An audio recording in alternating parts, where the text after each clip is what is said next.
It's nice to be here in this fucking basement. It's like what I imagine they do to boost morale after a nuclear war. It's nice to be here. It's nice to be in Newcastle. This is where I was born. From not this room, obviously, that'd be weird. But I was born in Newcastle, grew up here with my dad, who's a working class Geordie man. Yeah, I'm a liberal artsy type, so we don't get on. I'd describe it as a Billy Elliot relationship. In that he doesn't like it that I do this for a living, and I don't love him. It's alright guys, right? He heard me do that joke, right, at the Edinburgh Fringe Festival. He laughed louder than everybody in the room. It's terrifying, right? It's pretty upsetting for me. He's an interesting guy, my dad. He's a disabled man.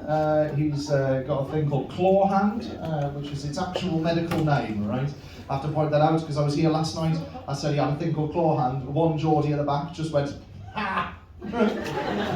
That is the Geordie sense of humour, but I have to point out you can't do that. It is a hate crime. He's got a thing called claw hand. He's got that because he had a brain hemorrhage in his early 20s. He's blind in this eye. He lost the use of the right side of his body, can't feel anything. He gets words and phrases confused as well because of his disability. Like, I'll give you an example, right? I took him to the hospital recently for a pre-surgery consultation, and he was trying to remember the word anaesthetised, but he got a bit confused because of his disability and his Geordie brain. So he ended up going, well, that's all well and good, Doc, but am I going to have to get euthanised for this? Doctor's like, I hope not. I have to do my job proper. Comes out with weird stuff like that all the time, my dad. He recently said to me, Jake, do you remember that car we had before you were born? No.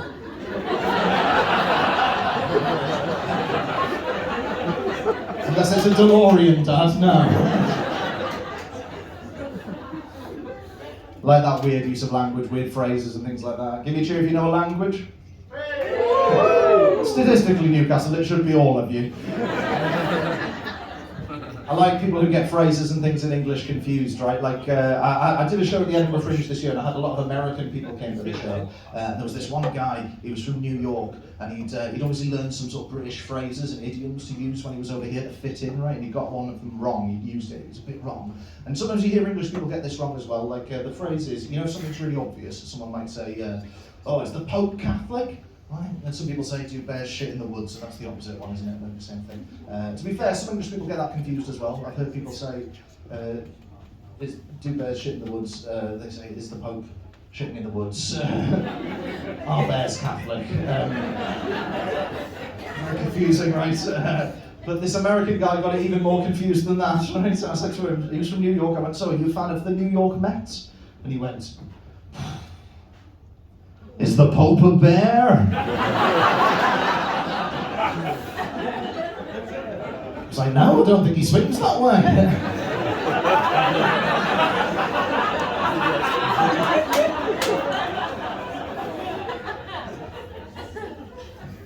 So it's true, my dad's disabled. I'm also disabled, by the way. I'm partially blind, or partially sighted, depending on your outlook on life. Been partially blind since I was born, in 1993, that's when I was born. I'm 29 years old, despite the fact I've got the body of a 52-year-old GP.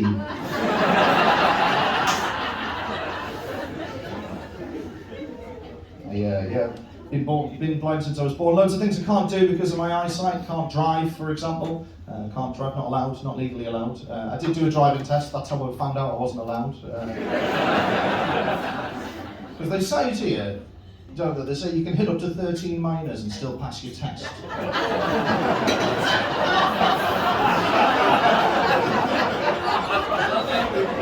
Ran over one child, banned for life.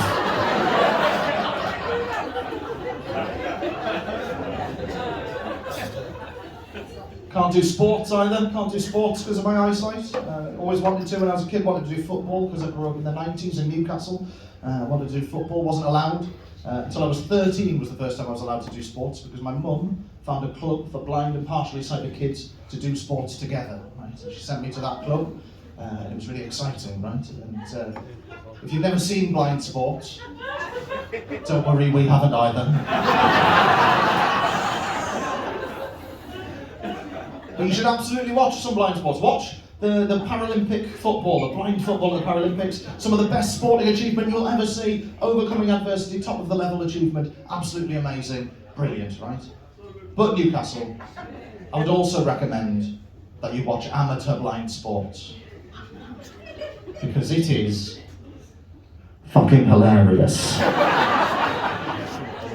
This is one of the sports I had to do at blind sports camp when I was 13 years old, was blind fencing. Someone thought that was a good idea? Blind sword fighting, that's what that is. Genuinely involved someone at one point, unironically using the phrase, careful or you'll have someone's eye out with that.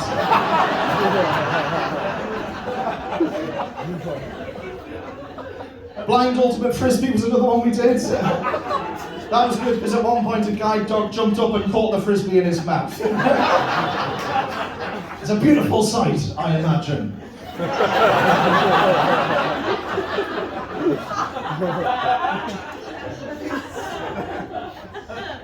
My mum came to pick me up after my first day at blind sports camp.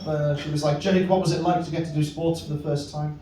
Was it really exciting? Was it everything you imagined? And I said, to be honest, Mum, no.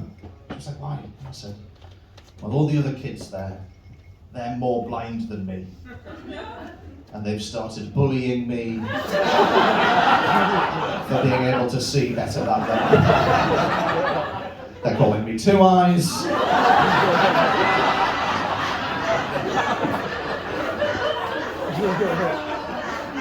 It's very depressing.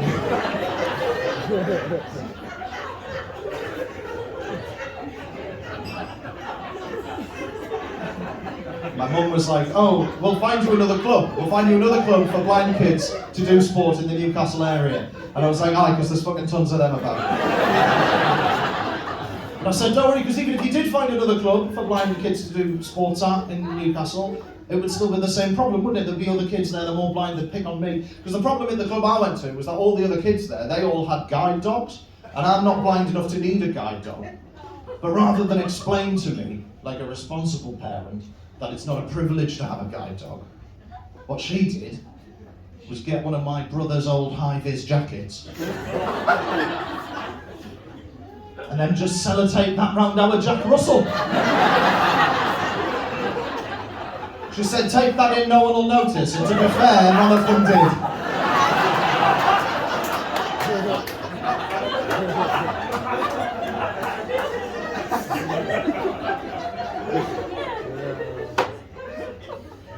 So I didn't always do this for a living. I used to have a proper job. I used to work in law. Anyone here work in law? You're pointing at this guy. Do you work in law? What kind of law do you do? Housing, that's what I used to do. Have you tried to kill yourself yet?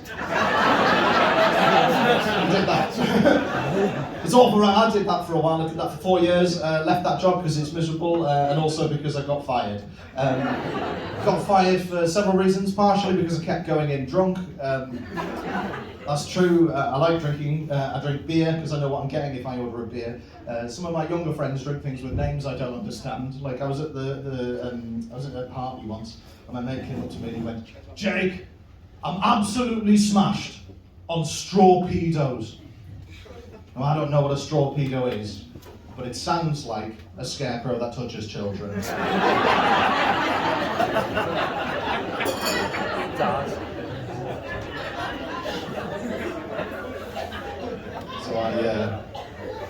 So I kept going in drunk. That was a problem. The other reason I got fired is because I sent £30,000 to the wrong party in a divorce. It's a true story.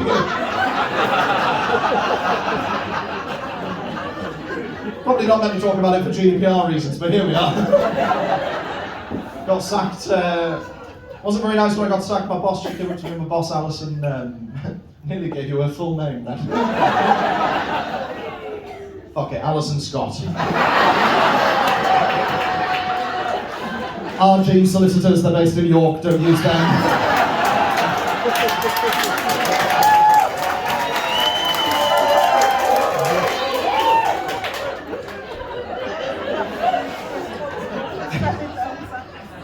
When she sacked me, Alison Scott from RG Solicitors, she wasn't very nice. She came up to me when she sacked me and she went, "Jake, we're not just firing you because of the drinking or the divorce thing. It's also because you're difficult to work with. You're pedantic. And no one likes having you in the office." I know, and then she added, "You'll never work in this town again." And then I said, "Actually, it's got a cathedral, so it's a city."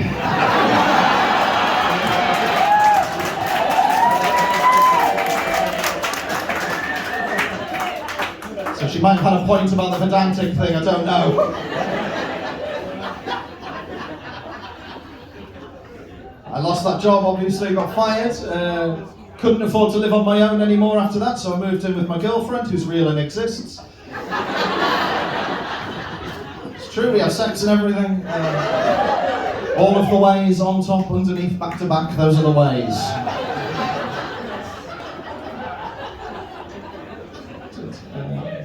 She's a teacher, my girlfriend. She's a teacher. Her name's Jane. My name's Jake. So our couple name is Jane. She's a teacher. She's got a teacher voice that she uses to tell off the kids in the classroom. But she sometimes uses that at home, and I imagine it's quite effective for dealing with a classroom full of children. But she uses it in the bedroom, and I don't like that, Newcastle. Because what will happen is, right, if I'm having a bad day at the office sex-wise, which is the kind of language I use to talk about it, so you know I'm dead good. If I'm having a bad day at the office sex-wise, she'll use her teacher voice, she'll turn around and she'll say stuff like, "It's your own time you're wasting."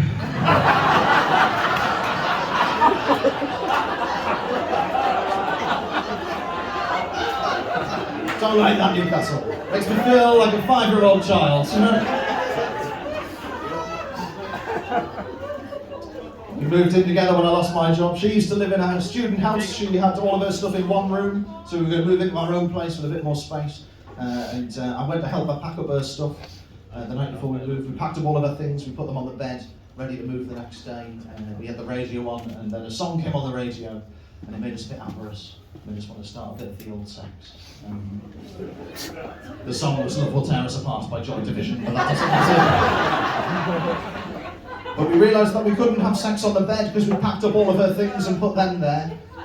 And she had sort of hardwood floors, so that would be too uncomfortable.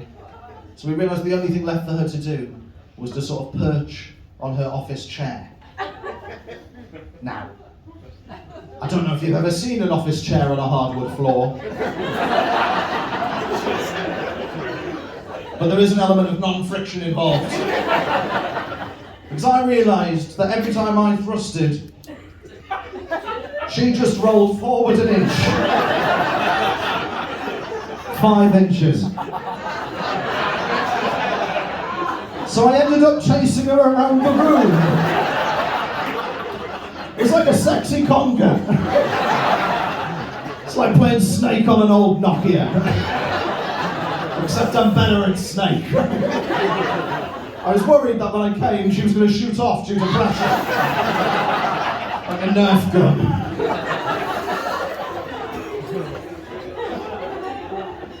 Sounds embarrassing, that, doesn't it? It's actually become our signature move. I wouldn't recommend it. We've been through 12 chairs and we're banned from every IKEA in the country.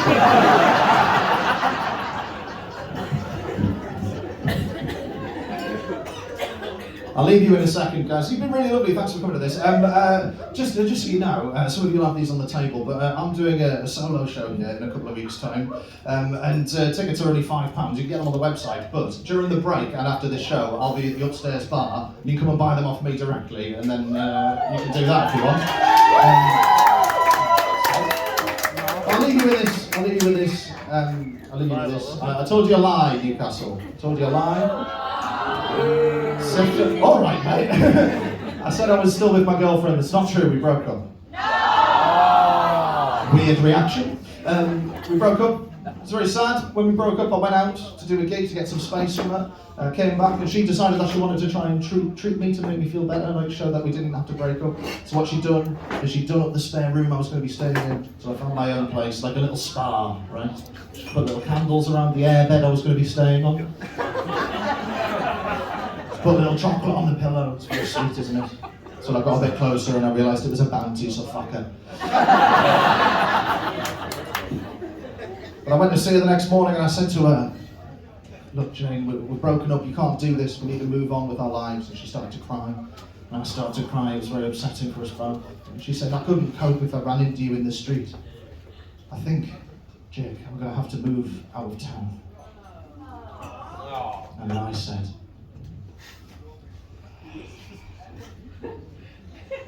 actually, it's got a cathedral, so it's a city.